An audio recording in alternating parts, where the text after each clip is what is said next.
the rub is ready, you put mustard onto the meat first and then the rub. It helps it stick better, and I find that you don't get any mustard taste after it's cooked out. Now that we have the meat rubbed, it's time to wrap them in foil, and we'll let them sit overnight, and then in a few hours, when it's about 2 in the morning or so, we will get the smoker going. We'll get the chips soaking. Actually, I'm gonna get the chips soaking now, and then I will get the smoker going at about 2 a.m. We'll pull the meat out while the smoker's warming up. We'll let the meat come to room temperature a bit, and we'll get it cooking. And here are what our wood chips look like. They've been soaking for 3 hours now. Now it is like 2 in the morning, so I do want to be a little quiet right now. So here's the smoker. She's already warming up. Throwing some wood chips in. I wanted to show you how that works. So it's a Bluetooth smoker. It's electric. Makes it very convenient, and it self-monitors temperature. Has a meat probe, as you can see here on the inside here. Down here, you can see is the wood chip compartment, sitting right on top of the heating element. And also, there is a wood chip compartment inside of here. And we load up both of those typically. Got 4 racks. We'll be using all of those for this.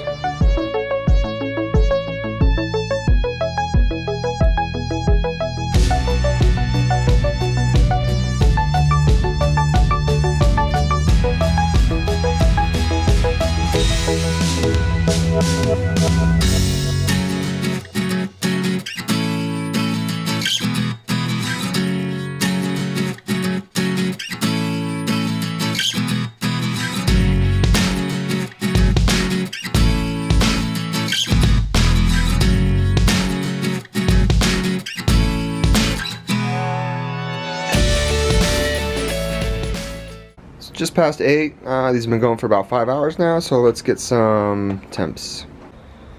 First one up here is at about just under 170. Next one's at about 165. Third one's sitting just over 160. And same for this final one, sitting just at about over 160. So every hour or so, I come out here and I give these guys a little spritz with a mixture of Captain Morgan and apple juice, 50-50 mix. Adds a nice sweet apple flavor to the pork that works really well. And the sugars in the rum also help add a little extra flavoring. Alright, it's 10:30. These have been going for almost 8 hours now. The top one is sitting right at 177. The second one, we're looking at about 170. So we're coming along pretty nice. Let's see how these guys are doing. These bigger ones are going to take a little longer.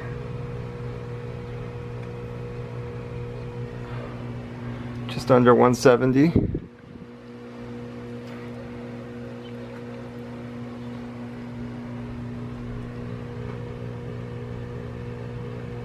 And we're sitting just under 170 as well. So these guys got a few more hours here. These guys not so much. They're a bit smaller anyway.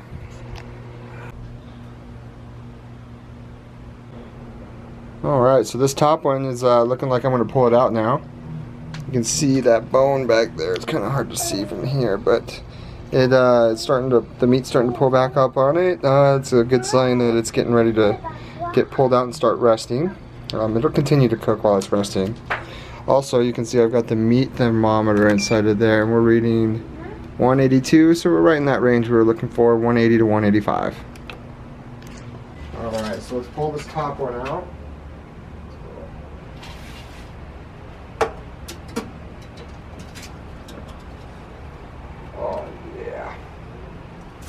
That looks tasty.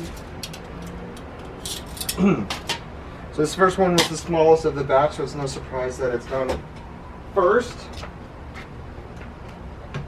Let those others in there cook. Let's see what this one's reading right now. 168, so those got a while. This one is the smallest one, so we're gonna go and take it inside and wrap it up, let it rest. So let's talk about how we're letting the meat rest. We're first wrapping it in foil, then we'll wrap it in like an old towel, and then we'll throw it into a cooler. The foil is going to help keep that moisture in and let it rest and absorb some of that moisture back into the meat. The towel helps insulate it and also catches some of the juices that might leak out. And then obviously the cooler is going to insulate as well and retain some of that heat inside while the meat is resting. And then we'll let that rest for a couple hours, and then we'll pull it out and start shredding it up.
Okay, so forgot to shoot an outro the day that we did the filming when we were cooking all this stuff, and there were a couple things that I wanted to also mention that I didn't mention previously in the video. One of those things is the frequency at which I'm updating the chips in the smoker. My smoker, I have to replace the chips every hour and a half to 2 hours or so. And I'll do that throughout the entire smoking process. Apple chips, it's kind of a more mellow smoke, so it imparts a good flavor. It's not overpowering in my opinion, but if you use something a bit stronger like hickory, I would probably not put any chips in about 2/3 the way in the process. Just go that far and then stop putting more smoke into the meat. The second thing I wanted to mention was the overall cook time. So we had an 8.5 pound, two 8.5 pound pork butts in there, a couple smaller ones, but those 8.5 pound pork butts took about 17 hours to finish cooking all the way. And you know, that sounds about right, because a fair estimate on the cooking time when cooking at 225 is a couple hours per pound. And worked out well and kind of gets you to that right point where the meat shreds well, and but it's still juicy and not dried out. Now the thing is, we didn't eat the barbecue immediately after we cooked it that day. We were taking this with us on vacation, so we stored it via a vacuum seal bag, where you put all the food in, it sucks all the air out and seals it up, and then I froze it. That works very well for storing pretty much everything. Now after we've put it in the vacuum seal bag, this time around we tried something new to reheat it, and it worked out really well. We brought a big pot of water to a simmer and thawed the meat after it being in the freezer, then put it into the pot of water and let it in the bag, still sealed and vacuum tight, heat up. And what that did really well was keep the flavor of the meat, kept the moisture in the meat, and it was basically like we just took it out of the smoker right then, and it was great. Another way that you can reheat the meat would be to, what I've done in the past is I'll just throw a little barbecue sauce in a saute pan with the meat and kind of cook it that way. It keeps it from drying out and getting too crispy. Or if you don't need any barbecue sauce, I mean, this comes out really well, and pretty much you don't need to put barbecue sauce on this. It's just, you can saute it up in a little oil or butter, some kind of fat to help it. But I wouldn't do it too long, otherwise you're going to change the texture of the meat. So with that, thanks for watching this video, and I'll see you next time.